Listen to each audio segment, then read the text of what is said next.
Welcome to the Business Scholarship Podcast, interdisciplinary conversations about new works in the broad world of business research. I'm your host, Andrew Jennings.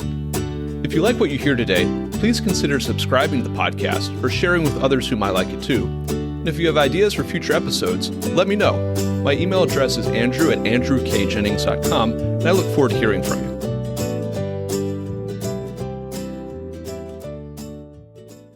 Our guest today is Amelia Miazad, Faculty Director at UC Berkeley Law's Business and Society Institute.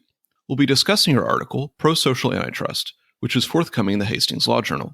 I'll add a link to the article in the show notes for the episode. Amelia, welcome to the Business Scholarship Podcast. Thanks so much for having me, Andrew. Amelia, in this past year or so of the COVID-19 pandemic, we've seen something that might strike some folks as unusual, and that is collaboration between competitors, particularly in the pharmaceutical space. So I'd like to open with maybe a legal discussion of that phenomenon. How does antitrust law generally regard collaboration between competitors?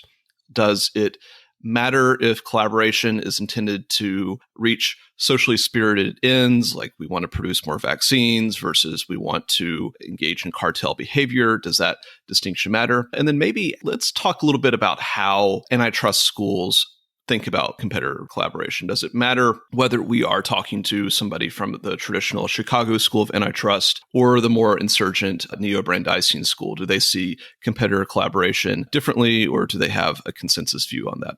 Thank you. That's such a great question. And you're exactly right. The COVID-19 pandemic has really highlighted the need for competitor collaboration. So your question, how does antitrust law generally regard collaboration between competitors? It has always, and it continues to have, a very fraught relationship with the idea of collaboration among competitors. There's such a strong normative bias against competitor collaboration. And this sort of fear of cartels and smoke-filled rooms looms surprisingly large in these circles and also makes appearances in the academic debate. Now, this is because, I argue that this is because antitrust law is built upon really a neoliberal economic theory. And that's a theory that prioritizes competition and assumes an economy that has the potential to infinitely grow. I'm assuming that we'll get into this later in the discussion, but that theoretical framework is just not consistent with today's market realities, where the market's growth is really bounded. So you asked, the second part of your question was, does it matter if the collaboration's intended ends are public-spirited or pro-social? And for the most part, no, it doesn't matter. But here, just stepping back a bit, the phenomenon that my paper seeks to highlight is that antitrust has always drawn a false distinction between prosocial collaboration and economic activity. So in other words, it really assumes that there are two reasons driving competitor collaboration. Either that the collaboration is really altruistic, it's for non-economic reasons to do good for society, or a sham to cover up truly anti-competitive behavior, to collude or to create cartels. And you asked about the two sides of the debate. Both sides of the antitrust debate disregard that competitor collaboration to address social and environmental issues is an economic priority today. It's an economic imperative for companies. You know, when the largest asset manager in the world, BlackRock, is telling companies to serve a social purpose or risk losing their support, this distinction between prosocial and economic sort of falls away. Let's start with the traditional Chicago school, or the Bork school of thought, which has, of course, reigned for the past few decades. Competitors can collaborate, but that collaboration can't be anti-competitive, okay? So whether or not a given activity is anti-competitive is defined by the consumer welfare standard. And unfortunately, or I argue, that standard has become synonymous with price, output, or efficiency. And adherents of the traditional school argue that this fidelity to the consumer welfare standards really anchors antitrust to an economic analysis, as opposed to socio-political goals. And what I argue is that analysis is anchored to a bygone economy. Now, the Neo-Brandeisians view prosocial activity through a very different lens. And it's true that they argue that antitrust ought to support prosocial goals, including climate change or income inequality, but they frame these goals as non-economic. again. So in other words, they're claiming that antitrust should open its aperture and address these non-economic aims. And in that regard, their proposed solutions are primarily redistributive. The Neo-Brandeis movement calls for the dispersion of economic power from the hands of a few market players into the hands of many. And what I'm arguing is actually exactly the opposite. It's a collaborative framework that allows companies, including large multinational companies, to collaborate to address environmental and social risks, but for fundamentally economic reasons. And it's really not all that surprising, Andrew, that the Neo-Brandeis movement has this concern about collaboration among particularly large, powerful companies. Really, Brandeis himself argued vociferously for the dispersion of economic and political power. He believed that concentrations of power ultimately undermine liberty. And if we want to delve deeper into the history, concern about the concentration of power is why Brandeis disagreed with Roosevelt's New Deal policies, for example. My view is actually more consistent with what's called an associationalist model of antitrust, one that President Hoover, a wartime president, advocated for. And President Hoover saw value in collaboration both among businesses and between business and government. So it was very much of a big business and big government orientation and point of view. And what I believe and what I'm arguing is that the risks facing society today, such as pandemics, such as climate change, really require that wartime orientation to allow for collaboration and allow for concentrations of economic and of political power. Now, I do want to end by emphasizing that I'm not arguing that prosocial collaboration ought to have a thumb on the scale or receive less rigorous economic analysis. This is a valid concern that we need to keep antitrust anchored to an economic analysis. But the scrutiny that these collaborations receive should be consistent with actual markets of today and not the fantasy markets of the neoliberal movement, which doesn't reflect today's concentrated ownership. At the top of the show, I mentioned collaboration in the COVID-19 vaccine space. We might think that that's a pretty good thing, but I wondered if you could talk a little bit about what are some areas of American economic and social life where competitor collaboration might be useful or needful today. And perhaps if you can maybe talk a little bit about what the case study of COVID-19 teaches us about competitor collaboration. COVID-19 has really highlighted the need for competitor collaboration. Interestingly, it's forced global competition authorities to face the tension between competition policy and prosocial collaboration. And so what have regulators and enforcement authorities around the world have done? They've stepped in to ensure that antitrust would not thwart or slow down COVID-19 recovery efforts. And this has taken many different forms with respect to the distribution of vaccines, the creation of vaccines, and even the distribution of essential goods and services.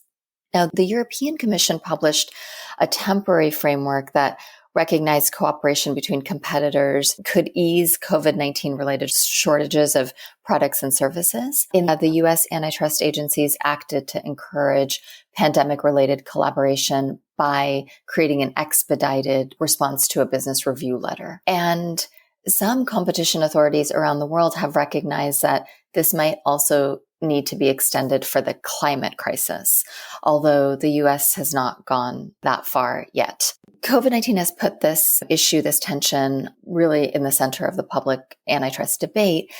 And the European companies produced and offered examples in response to a debate initiated by the European Commission, which my paper goes through, and it shows collaborations that are being chilled by antitrust. It includes in several environmental issues, including the plastic crisis, deforestation in the Amazon, and shows that while many companies can address these issues through unilateral action, that action has its limits. So, for example, in the plastic crisis, if there needs to be a sufficient supply of recycled plastic produced, sometimes that requires competitors to agree to source that plastic from a single supplier, which violates antitrust. So there's all sorts of examples where this collaboration is necessary to address the scale of the problem, but it's not possible given the limitations of antitrust. You come to this issue from the perspective of being a corporate social responsibility and ESG scholar. So I wondered if you could maybe talk a little bit about how the need for pro-social competitor collaboration fits into broader issues around corporate purpose, corporate responsibility, universal owners, and the rise of indexer power in the capital markets. A lot of things there, but how do those strands intersect with this issue in antitrust? This I view as one of the main contributions of the paper. Both antitrust and corporate governance are modeled around an outdated understanding of shareholders and how shareholders view externalities. And my prior work, I've looked at concentrated ownership and how universal owners view risk differently. And in this paper, I extend that analysis to antitrust. So in the past, shareholders were largely undiversified. If you think about it, it's economically rational for undiversified shareholders to want companies to externalize their costs onto other companies that are not in their investment portfolios. But due to the rise of index investing, capital is concentrated in a smaller and smaller number of large asset managers. And these asset managers are called universal owners.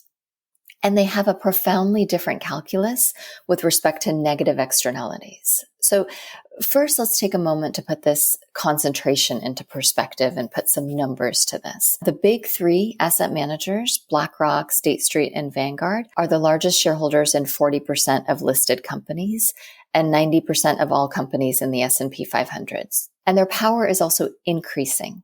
And in addition to these large asset managers, assets held by other diversified managers, such as pension funds, have also proliferated.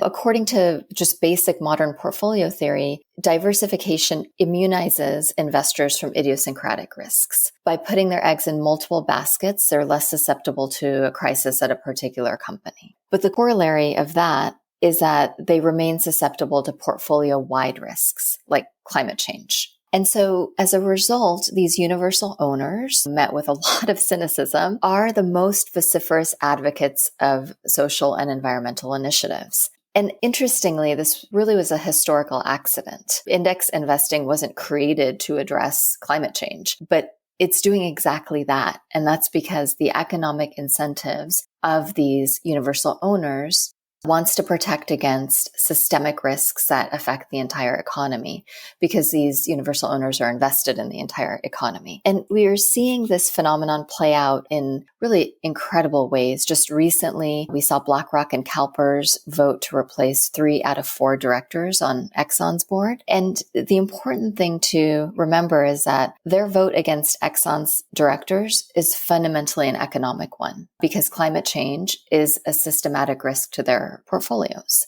And so the cost benefit analysis of externalities has to be made at the portfolio level for investors today, which means if you take the logical implication of that, diversified investors' relationship to these risks puts pressure on companies to collaborate.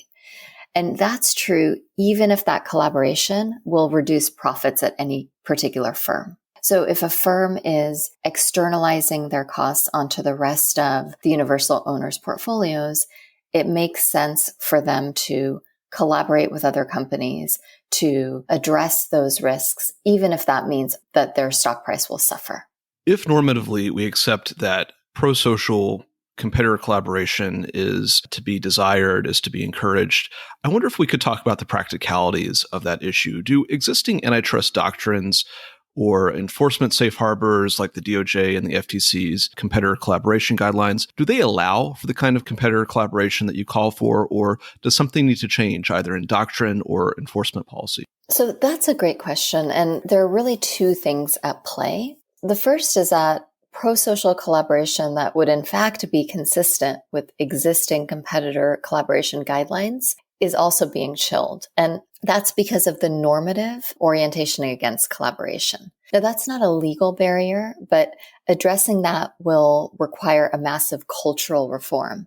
And that's arguably just as challenging, if not more challenging, than legal reform. So that's one piece of it. The second piece is that there are instances in which prosocial collaboration is in fact inconsistent with the prevailing and, I argue, narrow interpretation of the consumer welfare standard. The reasons are that the collaboration will in fact raise prices, it will reduce output, and it will impact innovation, for example. There are some specific examples of that activity that the paper goes through, such as group boycotts of suppliers who commit human rights violations. And that's mandatory boycotts, so not unilateral. And also mandatory agreements, for example, to source plastic alternatives from a single supplier. So that's two examples of activity that would violate the existing competitor collaboration guidelines. Now, the article's title, Prosocial Antitrust, may be misleading. So again, to emphasize, I'm not arguing that antitrust should abandon the consumer welfare standard and expand its purview to encompass non-economic impacts, as many scholars do argue. Rather, what I argue is that the consumer welfare standard is too narrow to account for economic impacts at a portfolio-wide level, which is how the market is today. And so it's beyond the scope of the paper to settle on a specific standard, but I do look at the total welfare standard, which has been largely abandoned by courts, but it's more closely aligned with the market reality of universal ownership. Are there any policy proposals that you would offer? Okay, so this is a fun part. This is a part where I get to pretend I have a magic wand. And as an academic, that's of course delightful. I do have policy proposals, Andrew. I have proposals for the timid and I have some proposals for the bold. So let's start with some really low-hanging fruit. The US antitrust enforcement agencies should really take a page from the EU and convene a public debate to surface whether competition policy is currently preventing or discouraging companies from collaborating to address environmental and social risks. And this will highlight chilling effect that's occurring under existing law and also areas where companies might want to collaborate that is in fact in violation of antitrust law. And so that is the first policy proposal. The second one I also view very much as low-hanging fruit, and that's that the DOJ and FTC should update the antitrust guidelines for collaboration among competitors and also issue separate guidance to address climate change in particular. Now, this is not a new idea. In 2014, President Obama issued a statement stressing that cyber threats pose a national security danger. And in response, the DOJ and FTC issued an antitrust policy statement on sharing of cybersecurity information. And that document really acknowledged that antitrust could be having a chilling effect on this kind of collaboration and laid out the contours for collaboration that was perfectly within the bounds of antitrust policy. I think that a lot of benefit could be done just simply by issuing that clarification, particularly since President Biden recently issued an executive order that began with a commitment to put the climate crisis at the center of U.S. national security policy. And antitrust can't solve everything, but it absolutely has a role to play, which is very analogous to what we saw in cybersecurity. The next policy proposal, is that the DOJ and FTC should extend the fast-track review process designed for COVID to prosocial collaboration to address climate change. The COVID crisis is analogous to the climate crisis, and in many cases, the fast-track process will allow companies to act swiftly and be able to address climate change. The fourth is more bold, which is that courts and antitrust enforcement agencies should recognize that competitor collaboration to address environmental and social risks can be pro-competitive. And so that would be really going back to the total welfare standard as opposed to the narrow interpretation of the consumer welfare standard. And I even go so far as to say that if the social collaboration raises prices for current consumers, but decreases negative externalities overall, then it can still be regarded as pro-competitive. And then the final policy proposal is that Congress should pass legislation that authorizes the DOJ and FTC to oversee temporary, and it's very important that I stress that word, temporary, collaboration and safe harbors. There can be closely monitored sunset provisions. And that's analogous to what the Greek competition authorities are advocating for, what they're calling a sustainability sandbox that allows competitor collaboration to address climate change and sustainability issues. No, I do want to emphasize once again that this will require far more robust externality accounting than what we have currently. And we need to have that accounting grounded in natural resource and environmental economics, as opposed to what we have now, which is neoclassical economics that really disregards or discounts the depletion of natural resources. What key takeaways would you like listeners to have from this conversation and from the article? And are there any open questions that you hope to address in future works? So one of the key takeaways is that there's a lot at stake in this debate. And the reason I wrote the article is that in Europe and around the world, this tension between sustainability goals, climate change goals, and antitrust is really at the forefront of the public debate. But the antitrust debate in the US has a very different focus, which is a focus on concentrations of power and on addressing those concentrations of power. That debate is a very valid and worthwhile debate, but so is promoting competitor collaboration to address environmental and social risks. So I hope to raise the profile of that tension because we're leaving a lot on the table if we don't. Competitor collaboration holds a lot of promise for addressing systematic risks, and we should really ensure that antitrust is not unwittingly thwarting that progress because of a normative bent against collaboration. The second key takeaway is that as corporate law scholars, I hope that the paper will help us stop drawing false distinctions between prosocial and economic motivations and impacts because they're increasingly intertwined today. And with respect to your question about open questions, I think that the open questions are as much economic as there are legal, actually. So we need to incorporate much more behavioral economics and environmental economics into the antitrust analysis. And we need to come up with a standard for antitrust that's consistent with the actual market, which is, as we discussed, dominated by universal owners, a trend that is only likely to continue. Our guest has been Amelia Miazad, Faculty Director at UC Berkeley Law's Business and Society Institute. We've discussed her article, Prosocial Antitrust, which is forthcoming in the Hastings Law Journal. I'll add a link to the article in the show notes for the episode. Amelia, thank you for joining the Business Scholarship Podcast. Thank you so much for having me, Andrew.